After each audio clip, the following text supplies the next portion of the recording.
He's used it, tested it fairly extensively. There's some marks here along the spine. The edge has a secondary bevel here. The edge thickness is between 10 and 20 thousandths. The edge angle, I'd say, is between 11 and 13 degrees per side. There's not very much of a pronounced secondary bevel on this side. Spine also shows some hammer marks. The initial sharpness is high. It does what most people would require on paper. Something a bit more practical for some people from a utility perspective is that it very easily whittles these little foam nuggets that come in packaging. Now, it's not like you're ever going to say, sit down and whittle a bunch of these nuggets, but there are people who do cut foam for a living, insulators and such, and they do require very high levels of sharpness. It is an interesting thing to try to cut. Here's a similar piece of foam, very thin, very flexible, and the knife has to be fairly sharp to cut through this well, or it just flexes and bends out of the way. Now, one of the things I want to talk about right away is the difference in cutting ability between a knife that's ground like this and a normal production knife. Now, this is a Delica from Spyderco. Spyderco is known for having high initial sharpness and generally very well regarded for the cutting ability of their folders. Some are thinner than others. The Delica is a medium model made for robustness. You can see it has a saber grind, full stock thickness there. The edge on this is around 30 thousandths thick. The edge angle is around 15 degrees per side. Edge 15 degrees, 30 thou thick. On Kyley's knife, the edge is between 10 and 20 thou, varies a little bit, and the edge is between 11 and 13 degrees per side. So there's a significant difference in both the edge angle and the edge thickness. Both of them are less on Kyley's knife. To show you how sort of dramatic difference that can make,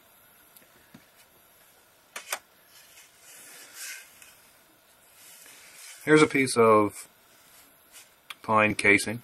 It's finger jointed pine, commonly used around here for trim material. It cuts relatively easy, and you can see under light force how the Spyderco bites in fairly well, easily taking off shavings. And this is where sort of perspective, experience, standards, and benchmarks comes into play. Most people will pick up this knife compared to relatively cheap knives and say, wow, this cuts really well. I mean, even with light force, it's easily going into the wood. Watch what happens if you try the same thing with this knife. They're not comparable at all. And watch what happens if you really lean into it.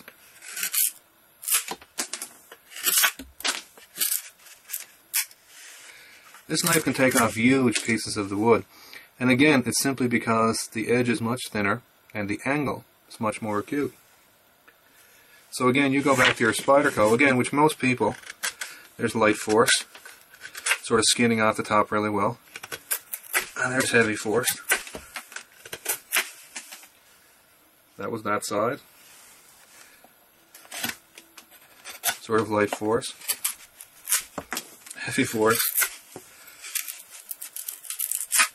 You can essentially cut pretty much through the stick.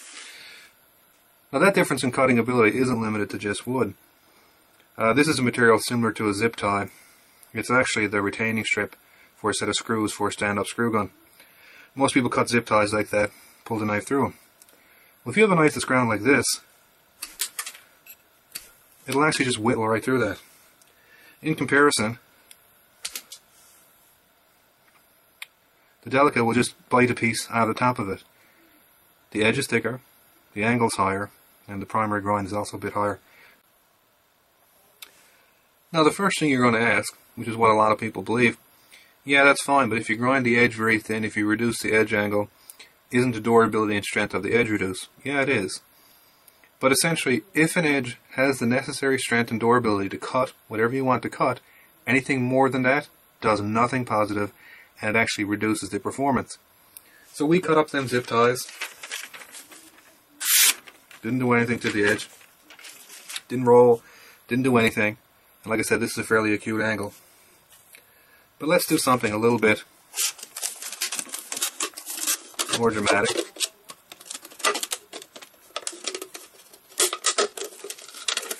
So now, it isn't ever the case that you're going to be out with your knife, see a pop bottle, and think, hey, You know what I really need to do now? Make an accordion out of it. Better get my knife. But the point is, cutting thick plastics, whether it's opening up a package, or actually cutting these down to make containers, cutting small strips for fire starters, or any number of things, isn't that out of the ordinary for a knife to do. And it's not as easy as some other types of cutting, because as you can see, the cuts are not going relatively straight. The knife is wobbling around a bit, because the plastic is moving in my hand, and it isn't the easiest thing in the world to cut. And this knife is actually a bit too long to work well for this. You can see when I was trying to start the cut, it was actually kind of awkward, because the point was so far ahead of my hand. So, no problems doing that. And I'll whittle down to the bottom, skirt around it.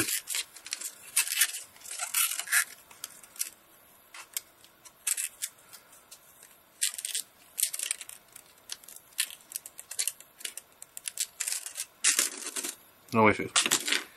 Now again, for comparison, I'll do it with the Delica.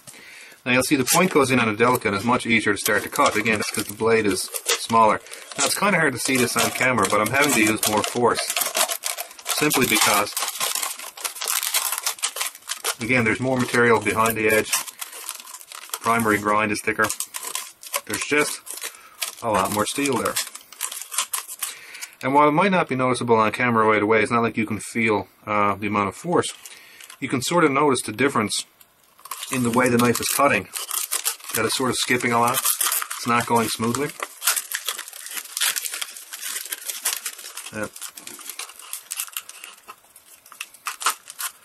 Cut this down to the bottom.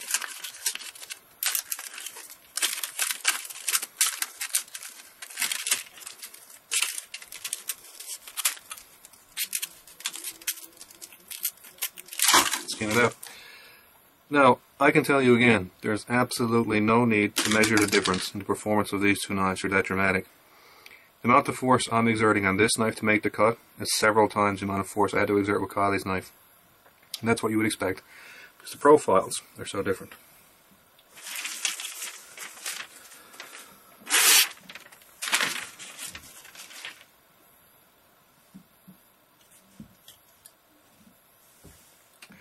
So now again, similar, you can see it's a bit awkward to start the cut because the point is so far in front of my hand. I mean, you can choke up on this, but it's a bit difficult because you're working around the sharpened blade, but it's not the end of the world.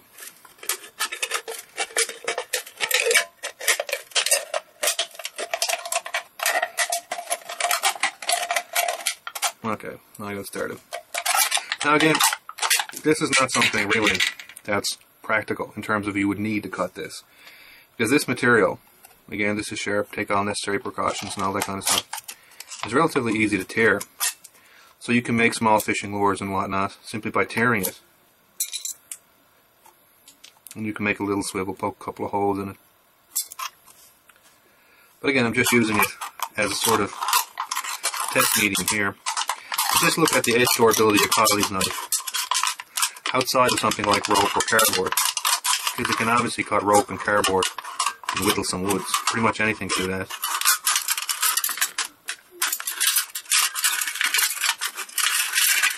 Aluminum is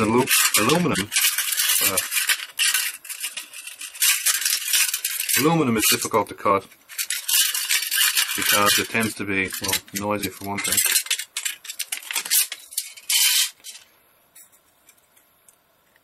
But it tends to split a bit. And the edges are sharp as with any metal, so.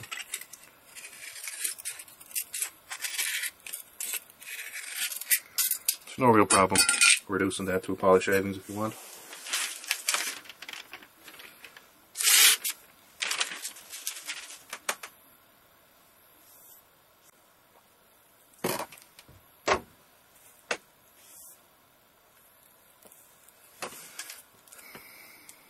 Now, as a harder material to cut, this is a piece of plywood.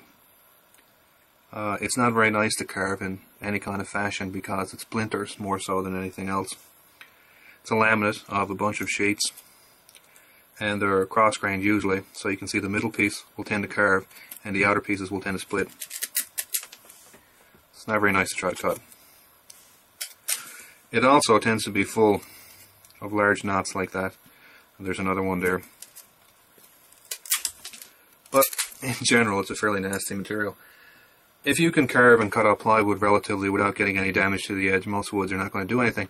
Now you can see when I was using the Delica, it's sort of skittering over the top more than anything else, removing little pieces, that type of deal. And again, you can see, and I'll just stop there in the middle of a cut, the difference between Kyley's knife and the Delica. And again, it's simply a matter of the geometry of the edge, and he's got much less material there, so it bites in much easier, and you can do rather dramatic things with this that you couldn't do with the Delica. As you can see, I can just power straight through the points. If you had any concerns in general about having a knife with an edge at this angle and this thickness, and what you were doing was cutting ropes, cardboards, meat, food, carving light woods, that kind of thing, it's quite obvious this edge is going to handle it if it can cut up these materials and not suffer any damage. And not only is it not damaged, it doesn't even appear to be significantly dulled. And nor should you expect a knife to be significantly dulled after a few dozen cuts. Now, the point of this relatively very simple demonstration was twofold. While people commonly argue that angles of edges should be around 20 degrees and such, this knife here, as again the edge angle is around 11 to 13 degrees, it varies a bit along the blade, it's also convex, so it's not exactly exact. It's about half what people normally recommend, and not only can it easily cut up ropes, cardboard, foods, that type of deal, it can cut up plastics, light metals, wood, plywood, that type of deal.